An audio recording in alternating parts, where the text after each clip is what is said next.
Sometimes I take a look at my life. If I had the chance to live again, I would change some wrongs to right. Yeah, this is Nathan Dennis. We're doing some engagement work down at Simmer Down, engaging with the public and the wider society to just find out what are their views on mental health and are mental health services equipped to engage with black men in the community. So keep tuned. This is Nathan Dennis.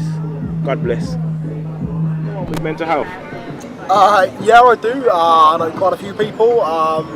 Me myself, I've got a mental health problem. So I suffer with bipolar disorder. So yeah, quite a few. What does bipolar mean, practically? Bipolar disorder. So for me, it was some severe depressions for quite a long period of time. And then a couple of years ago, I had a manic episode. It was after that I was diagnosed with bipolar disorder. Do you think the mental health services cater for people of colour, ethnicity? I think it's very patchy. I think that mental health and the level of support that you get is down to the individuals. So you've got your psychiatrist, you've got your CPN, you've got who you come into contact with, and it's just really down to them and the values that they've got. As a whole, I think that things could be done a hell of a lot better for sure. What do you think stops people from accessing services? Or what stops you? Did anything stop you when you need to access services? For me personally, it wasn't that there was any one thing stopping me. I think it takes a lot of courage to kind of access it. I think that, especially if we look at the Afro-Ghanaian community, there's a lot of really bad stories out there. So people we know have gone into the mental health system, have had such a shit time in there, it's quite afraid, they've really had a rough time. That can prevent people, how GPs react to you and how difficult it is to kind of get through that. That's all really difficult. So what could we do to improve the service?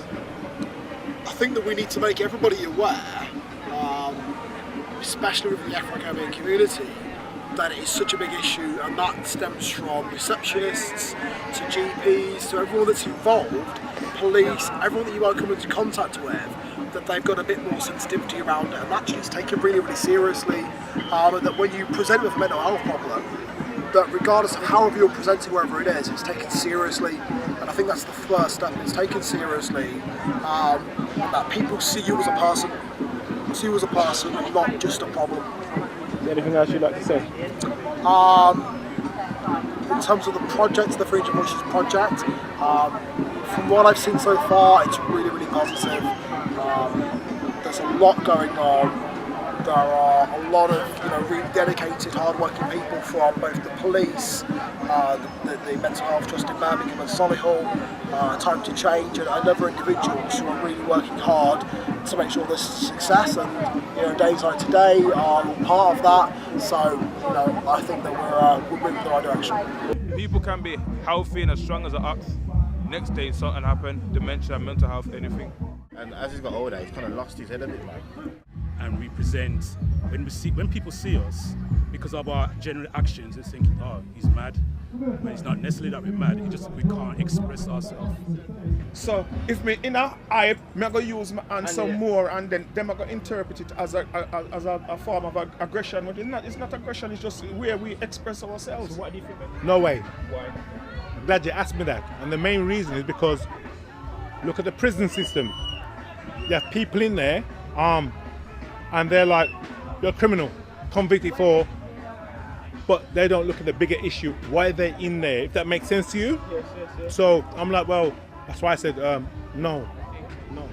Often it's put down to, like years ago it used to be like, oh, they got ganja psychosis. The reason why they got mental health problems, some young kids, is because they're smoking too much ganja. And we all know that's bullshit.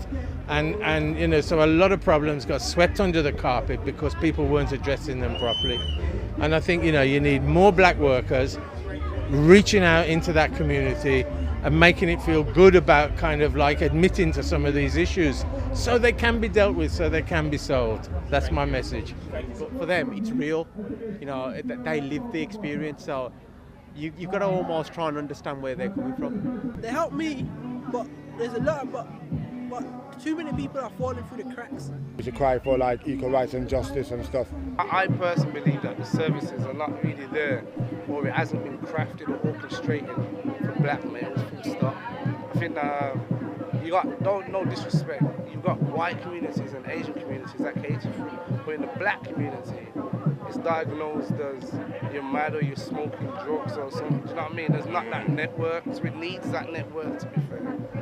Do you know what it is? Men in themselves are such strong characters. To try and get any man to visit a doctor, whether they're feeling sick, got the flu, this, that or the other, you can't do it full stop. Okay. Well, I think you've got to identify that someone's got mental health. I mean, I know it's a big thing in the community at the moment. So it is about finding out who's got it, talking to them and educating people. We don't know enough about it. So these services need to be stepped up so people do know more about the mental health system. Lately there's been some improvement. On a force level now, I think there's a better understanding because they have the thing called like the triage team.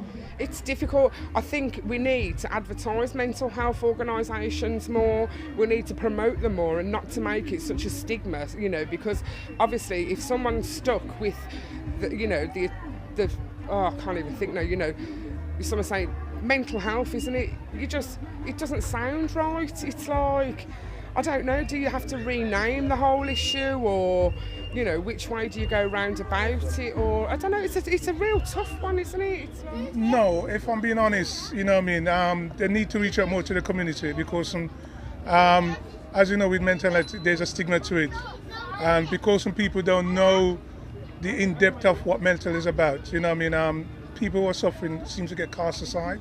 So I think the Mental Health Institute need to focus more and work more within the community in order to deal with it. Yeah. And certainly, I don't think the mental health system at the moment is geared up for dealing with people of colour. And certainly the black Afro-Caribbean males, the issues and the lifestyles, the system does not know how to deal with this. So as a consequence, when they should pick up early mental health issues, that's not being dealt with. And then going further along the line, the issues are getting worse because there's no systems in place to deal with it.